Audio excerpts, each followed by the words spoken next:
Gjuha shqipe është ndër gjuhët më të vjetra të familjes indo-evropiane. Instituti Albanologjik në Prishtinë, përmes punës së studiuesve të tij, luan një rol të rëndësishëm në ruajtjen dhe promovimin e përdorimit të drejtë të shqipes. Faton Krasniqi e nisi veprimtarinë shkencore me librin Kërkime në leksikun e Pjetër Bogdanit, ku trajton leksikun e veprës së Bogdanit. Kisha kurreshtin interesimin që të lexoj për Pjetër Bogdanin dhe gjithë autorët e vjetër, dhe ashtu e gjeta veten dhe e pa që vërtet ka bërë një punë të mrekullueshme, sepse ka dhe shumë studiues të tjerë, letrar, gjutar që janë marrë me shkrimet e Pjetër Bogdanit, me Qetën e Profetëve, dhe unë vendosa që të merra me të, u mora kryesisht me leksikun e saj, por një ndër të parë që është marrë me leksikun e autorëve të vjetër, por edhe me leksikun e Pjetër Bogdanit, është Kolashta.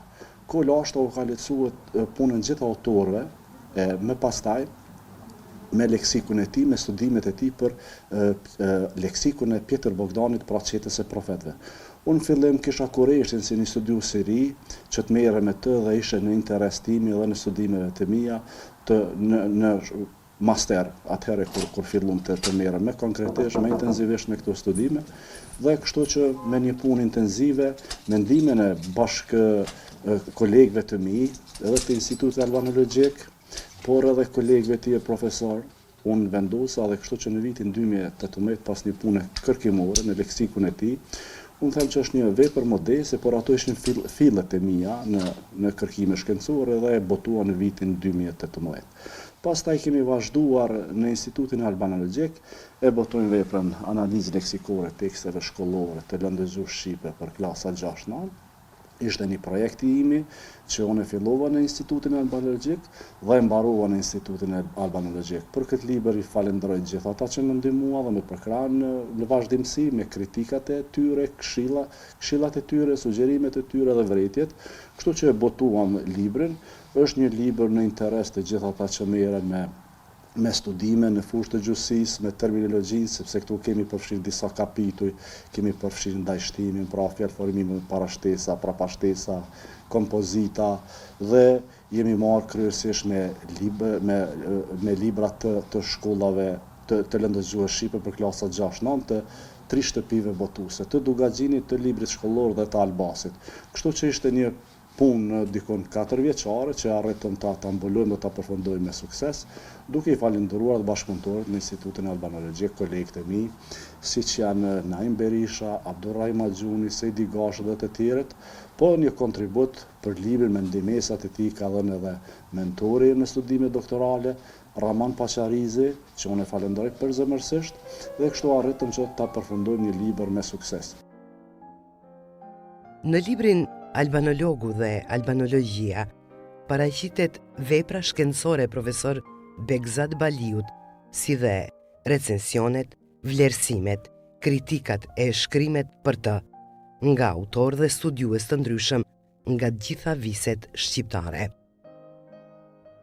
Unë isha asistent i tij në Fakultetin e Edukimit dhe kisha bërë disa studime, disa recensione për krimtarinë e tij shkencore, dhe kështu që e përmbolla me sukses, dhe ndër tjera vendosa që në këtë libër të jenë disa recensione, disa studime të tjera që i kanë bërë për profesor Begzat Baliun, dhe kështu që libri doli, u botua, mori vlerësime pozitiva. Libri Semantika e varietetit përmban studime të njësive leksikore dhe semantike në poezit, prozën dhe dramën e Beqir Musliut. Në formë fjalore dhe kemi përfshirë disa punime studimore që ja kemi kushtuar shkrimtarit Gjilanaz Beqir Musliu. Ai ka qenë nga shkrimtarët më të mirë, më të dalluar të letërsisë moderne dhe ka dhënë një kontribut të vazhdueshëm në letërsi, kështu që e mbledhëm, e grumbulluam, kemi punuar disa vite sepse fjalori do shumë punë, është vështirë të realizohet një fjalori, një gjuhë të një autori, por me një punë intensive, disa vjeçare, arritëm që ta përmbyllëm me sukses dhe ta mbulojmë krimtarinë e tij letrare dhe gjithaj leksik i tij të përmbyllet dhe vendoset në këtë fjalor, në semantikën e varietetit. Është një punë me përkushtim, është një punë me vullnet, është një punë që ka marrë shumë kohë, por megjithatë doli rezultative pasi u botua fjalori dhe lexues ata që i takojnë fushës e leksikologjisë, semantikës, ata që merren me fjalor, po ndoshta edhe me toponimi, antroponimi, e gjejnë veten dhe shohin që ka tema të cilat atyre u hyjnë në punë dhe janë në interes. Unë mendoj që letërsia shqiptare në përgjithësi, po kryesisht kjo moderne, ka nxjerrë poetë të mirë, ka nxjerrë studiues të mirë, të cilat i kanë mjaft shumë albanologjisë në përgjithësi dhe një ndër ta është edhe Beqir Musliu. Beqir Musliu ka lënë disa vepra që ndoshta sot gjeneratat e reja i kanë lënë harres, por dikur kanë qenë kryevepra të letërsisë shqiptare.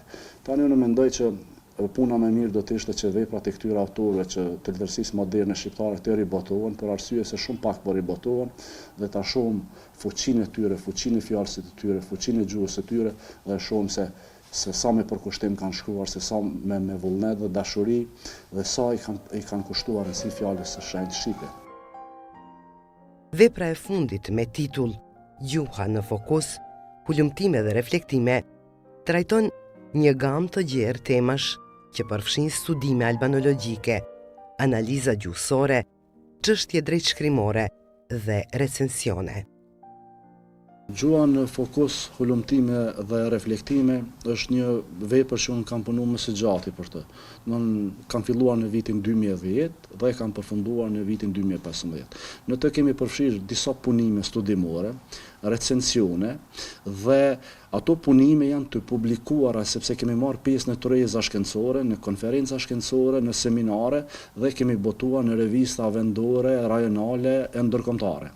Dhe gjitha ato erdhi një çast kur ne menduam së bashku me kolegët e mi, me recensentët e librit tim, që ato të vendosen të futen në këtë libër. Pjesa më e mirë e tyre, ata që e kanë vlerësuar, edhe unë kam menduar që një pjesë e tyre, sepse kam edhe punime të tjera, që mendojnë në një të ardhmen të afërt, jo të largët, ta bëj edhe një vepër me përmbledhje punimesh. Pra, kemi konceptuar në 4 kapituj. Në kapitullin e parë jemi marrë me albanolog të shuar që kanë dhënë kontribut në fushë të gjuhësisë dhe të albanologjisë, vendor dhe të huaj. Kemi përfshirë disa ngjarje të rëndësishme të kulturës dhe të gjuhësisë shqiptare. Pra, janë vepra që nuk do thotë që jam i pari unë që po i trajtoj, por secili nga këndvështrimi i tij, secili autor, secili studiues të jap kontributin e tij me këndvështrimin e tij për një ngjarje të caktuar, për një albanolog të huaj apo vendor. Në kapitullin e dytë kemi përfshirë disa tema kryesisht studimore që lidhen me gjuhën shqipe si gjuhë zyrtare në Maqedoninë e Veriut dhe në Malin e Zi dhe kemi vendosur një punim për shumëllojshmërinë gjuhësore në Kosovë, domethënë flasim për gjuhët zyrtare që janë të pranishme në komunat të Kosovës.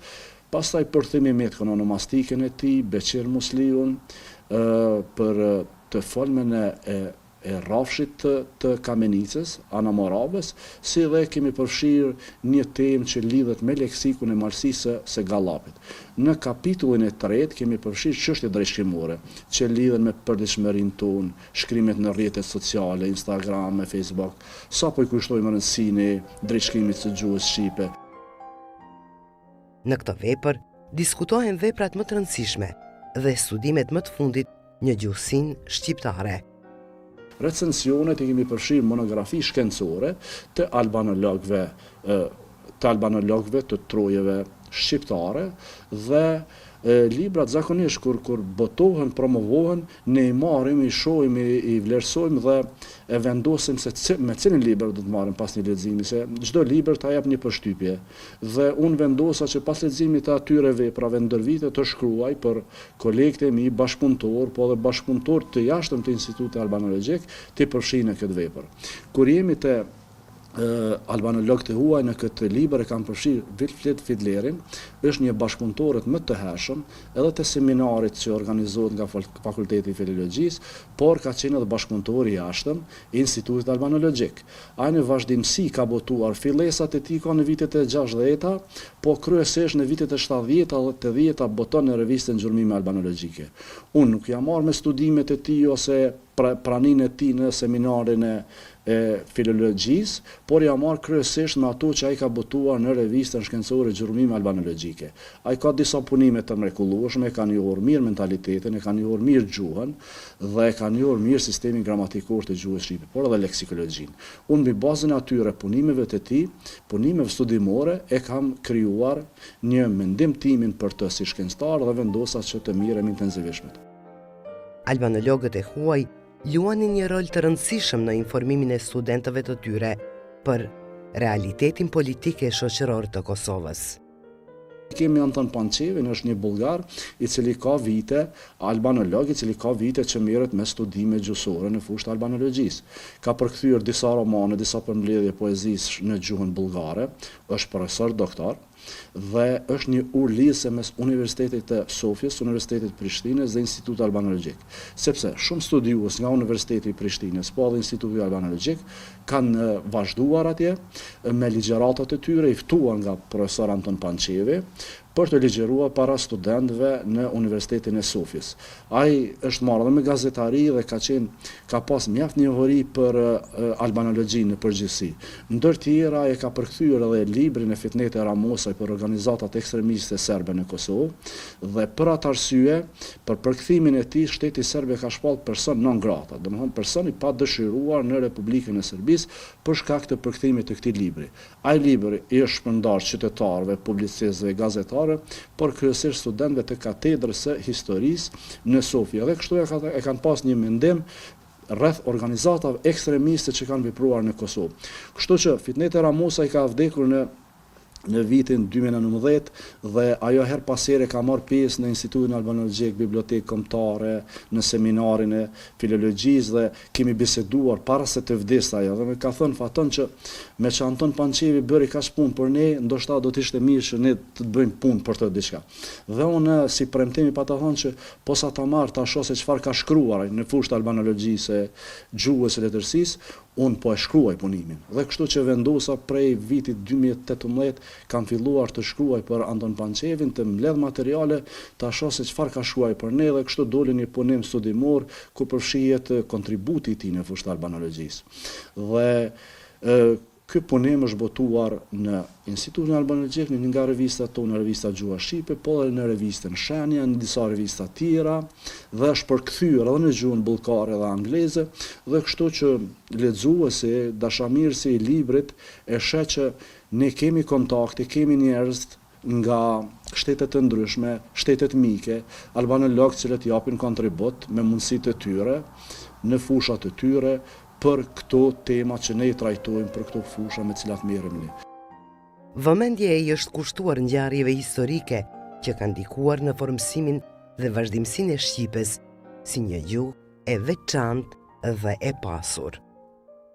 Unë e kam përmend disa herë, ne për shembull nuk po i përfillem si njësi mace shpesh herë marrim në Facebookun ku e shohim që nuk po përfillet norma. Kemi probleme të vazhdueshme, se thash edhe më herët që ne po lexojmë shumë portale, gazeta, po ndoshta na mungojnë librat e mirëfillt, leximi i librave të mirëfillt. Kështu që, duke mendoj që ne po bëjmë lëshime të mëdha, sidomos në çështjet rishkrimore, nuk po e përfillim normën dhe si njësi mace mund ta marrim Facebookun ku shkronjën nuk e përfill askush dhe zaventon me e. Në tastier shpeshherë ngatrohet shkronja o me numrin 0 për arsye të afërsisë së tyre dhe diçka që më ka bërë përshtypje te kjo kur e bëra punimin studimor për zanoren në ngatrimi i saj me numrin 0, është shtetet skandinave nuk pranojnë tastier pa e pas alfabetin e tyre. Njësoj do të ishte edhe ne, mos të importonin pa e pas edhe alfabetin sipas gjuhës sonë anëtare. Kështu që ka lëshime, a ka mundësi për përmirësime, ku mund të fillojnë përmirësimet? Unë mendoj që qysh nga klasa e parë duhet i kushtojmë rëndësi. Ta kryojmë kulturën e gjuhës, të flasim me nxënësit ashtu siç duhet, të mësojmë mirë, të edukojmë mirë, ta duam gjuhën tonë, mos i ngatrojmë shkronjat tona me shkronja të gjuhëve të tjera, siç është rasti që kohën e fundit bashkëtingëllore në po zaventësojmë me KS dhe po krijohet një mishmash i gjuhës sonë, i shkronjave tona. Ne kemi gjuhën tonë, i kemi shkronjat tona, duhet të vazhdojmë me shkronjat tona, të ruajmë dhe të respektojmë normën. Gjithë bashku, secili ku ka mundësi, gazetari, publicisti, letrari, gjuhëtari e tjerë. Dhe në krejun e 4 kemi përfshirë recensione. Kam përfshirë recensionet të Lindita Tahirit, profesoresh në Fakultetin e Filologjisë, profesore Min Krasniqit, profesor në Universitetin Kadri Zeka Gjilan, dhe Begzat Baliu, që është një bashkëpunëtor i jashtë, më ka qenë punonës në Institutin Albanologjik, kështu që i kemi përfshirë për secilin nga një vepër që e ka botuar ne kemi shkruar nga një recension. Pastaj e kemi të Shpresa Ismalit, është bashkëpunëtor i Institutit Albanologjik, të Sejdi Gashit, Naim Berishës. Këta kanë botuar monografi dhe ne jemi marrë me studimin, me vlerësimin e tyre të Mehmet Ahmetaj, që është një gjuhëtar shumë i rëndësishëm, ka qenë punonës në Institutin Albanologjik dhe ka bërë një punë të madhe sepse ka shkruar për onomastiken dhe për fjalësin dhe ka shkruar disa fjalor për treven e Malit të Zi ku janë të banuar me shqiptar. I përmenda gjithë dhe ndër tjera Idris Metani, profesor nga Universiteti i Tiranës. Ai ka ndruar jetë dhe unë e kam bërë një punim in memoria, ndoshta mund ta quaj më shumë për veprimtarinë e tij shkencore. Çështjet drejtshkrimore janë trajtuar me kujdes në këtë libër, duke marrë parasysh sfidat e ruajtjes së standardit gjuhësor në një botë që po ndryshon me ritme të shpejta. Kushtetuta jonë është një kushtetutë demokratike dhe gjuha zyrtare është gjuha shqipe dhe gjuha serbe, pastaj gjuhë zyrtare nëpër komuna janë disa. Po e marrim shembullin e Prizrenit. Në Prizren gjuha shqipe dihet që është gjuha e parë, gjuha zyrtare është gjuha serbe, gjuha bosnjake, është gjuha turke dhe gjuha rome.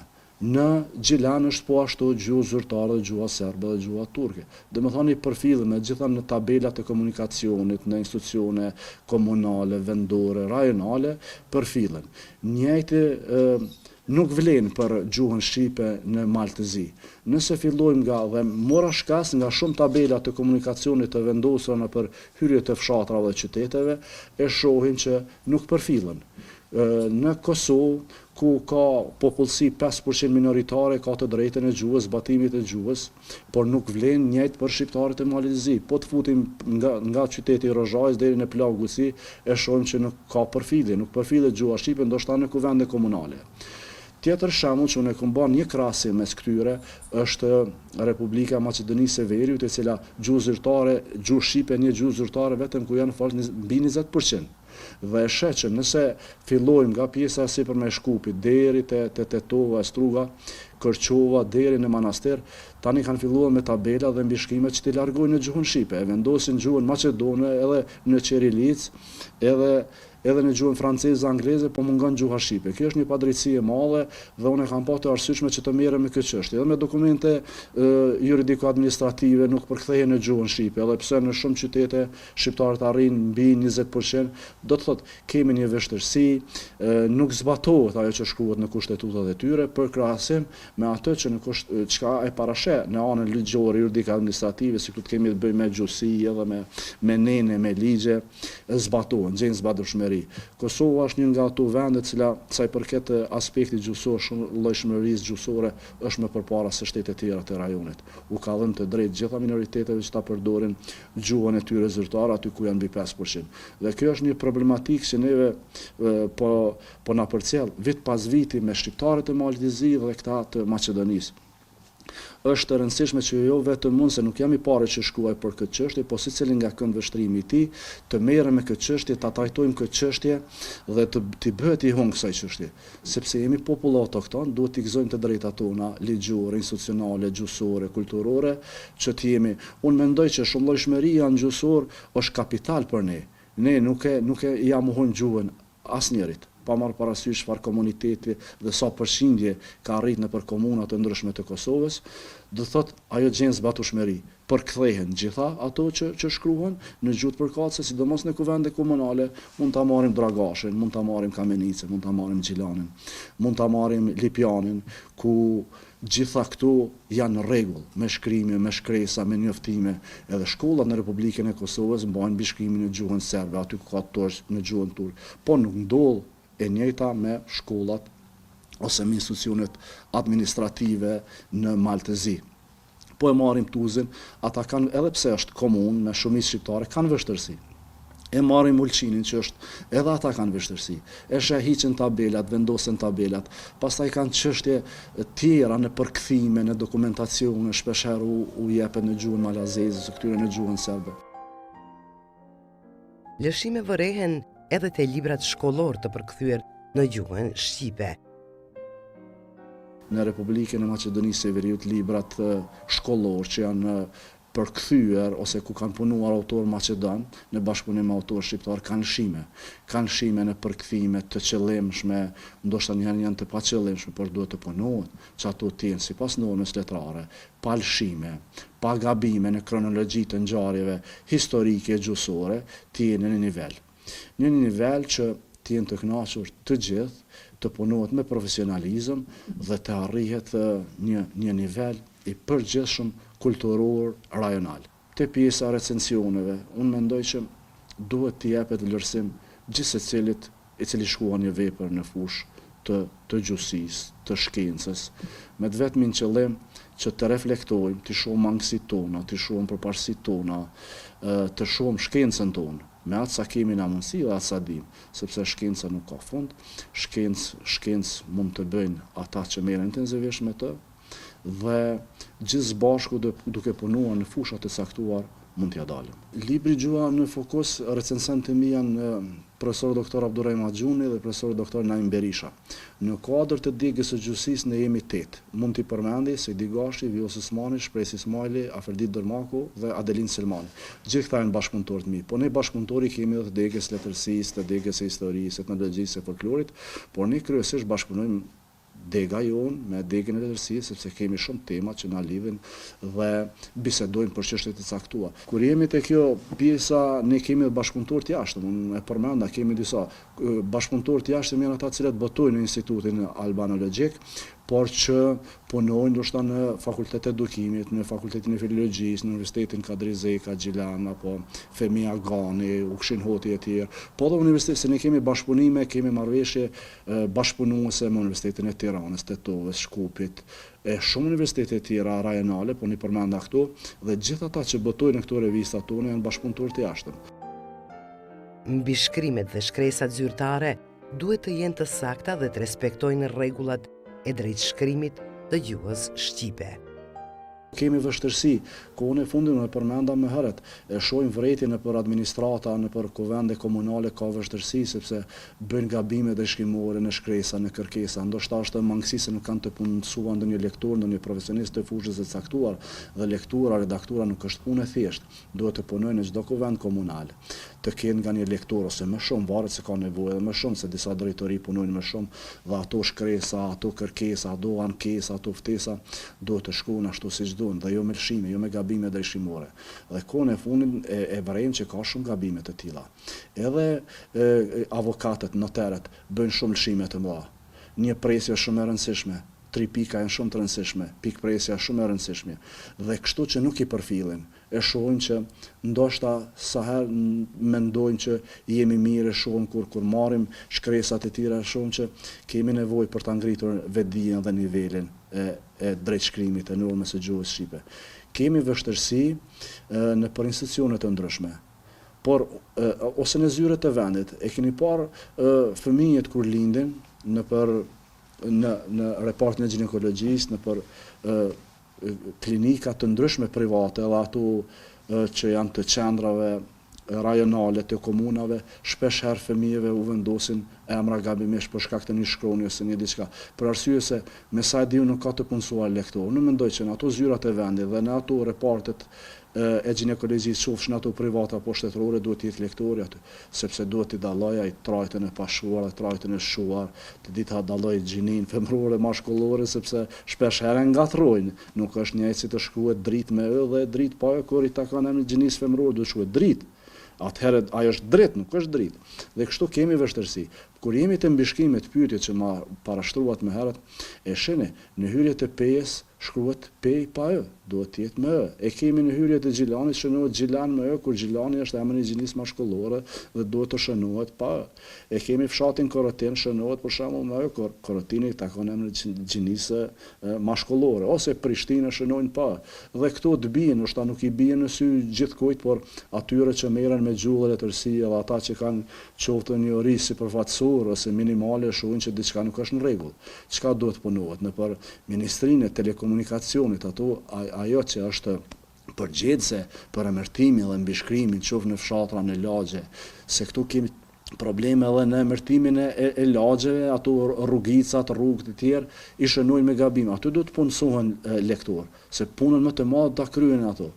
Edhe e shohim që nuk kemi në nivel të duhur. Kemi nevojë për përmirësime. Përmirësimi në për këto institucione ndodh kur punësojnë lektor profesionist.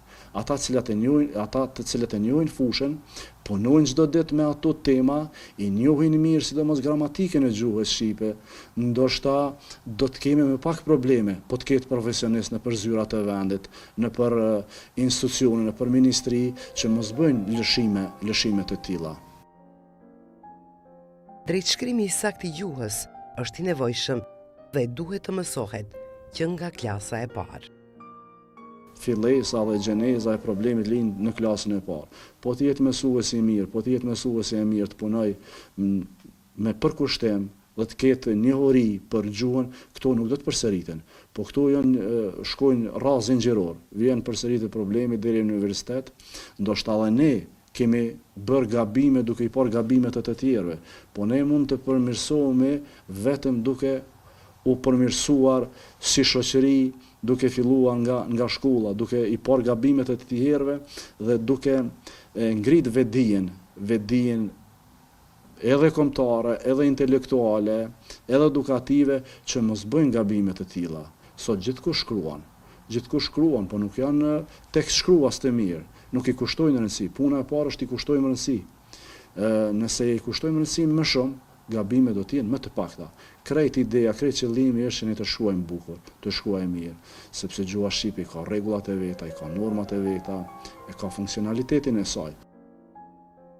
Në librat e përkthyer shfaqen gjithashtu probleme gjuhësore. Ka shumë autor të huaj, autor botror që përkthejnë në gjuhën shqipe, por ka shumë përkthyes që nuk janë profesionist. Pastaj ti duke lexuar një roman, një novelë, një tragedie apo një esej të përkthyer nga këta autor të huaj, që e përkthen një përkthyes shqiptar, jo fort i mirë, ti e sheh që kemi probleme sintaksore, fonetike, kemi probleme morfologjike, e shohim që radhitja e fjalës në fjali nuk është diçka në rregull, shenjat e piksimit nuk përfillen. Është një lloj përkthimi bukfal që shpesh herë e vendos lexuesin në hamendje, sepse a është ky formulim i mirë, a është ky formulim i drejtë, a është ky përfundim i mirë. Duke përkthyer shumë dhe pa hesab, pa një llogari të mirë, atëherë normalisht që kemi një çakurdim të normës. Për arsye se ta nuk e njohin mirë normën, nuk e njohin ndryshkimin e gjuhës shqipe dhe vim deri te këto përkthime, ndoshta mos jem shumë i vrazhd, të pavlera. Tham gjuha shqipe në gjuhë inferiore, nuk mund të mbuloj termat e teknologjisë informative sepse nuk prodhojmë asgjë, ose të automobilistikës, ose të blegëtërisë, dhe kështu që e shoh që krijohet një farë miksimi i gjuhës, duke u përzirë termat e gjuhës shqipe me termat e anglishtes, me termat e gjermanishtes. Disa studiues nuk e shohin si shqetësuese këtë çështje. Unë nga këndvështrimi mund të them se për mua shqetësuese, sepse po miksohet, po përzihet gjuha, pak aty, dhe vjen një kohë që ti nuk e di se cila fjalë i takon gjuhës shqipe, sepse është pjekur në tru, është folur dhe ajo mbetet si e jutja. Profesor Faton Krasniqi, i lindur në vitin 1982 në Kamenic, ka doktoruar në Universitetin e Prishtinës në degën e gjuhës shqipe, që nga viti 2019 punon në degën e gjuhësisë në Institutin Albanologjik të Prishtinës si bashkëpunëtor shkencor.